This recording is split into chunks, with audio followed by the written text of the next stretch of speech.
திருப்பரங்குன்றம் முருகன் கோவில் மலை மீது உச்சியில் உள்ள தீபத்தூணில் கோர்ட் உத்தரவிட்ட பிறகும் தீபத்தை ஏற்ற அனுமதி மறுக்கப்பட்டு வருகிறது. இதனால் திமுக அரசை கண்டித்து இந்து அமைப்புகளும் பாஜக போன்ற கட்சியினரும் அங்கு போராட்டங்களை நடத்தி வருகின்றனர். இதனால் அங்கே பரபரப்பு நிலவி வருகிறது. தீபத்தூண் விவகாரம் தொடர்பான வழக்கு கோர்ட்டில் நடந்து வரும் நிலையில் 2 வாரங்களுக்கு மேலாக திருப்பரங்குன்றம் மலை உச்சிக்கு செல்ல பக்தர்களுக்கு தடை விதிக்கப்பட்டிருந்தது. அதே நேரம் திருப்பரங்குன்றம் மலையில் உள்ள சிக்கந்தர் பாதுஷா தர்காவின் சந்தனக்கூடு விழாவை முன்னிட்டு போலீஸ் பாதுகாப்புடன் முஸ்லிம்கள் குடியேற்ற நிகழ்வை நடத்தினர். இதையடுத்து தங்களையும் தீபம் ஏற்ற அனுமதிக்க வேண்டும் என கூறி 15க்கும் மேற்பட்ட இந்து சமூக மக்கள் போராட்டம் நடத்தினர்.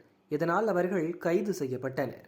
இந்நிலையில் மலையில் உள்ள காசி விஸ்வநாதர் கோவிலில் சுவாமி தரிசனம் செய்ய பக்தர்களுக்கு மாவட்ட நிர்வாகம் அனுமதி அளித்தது.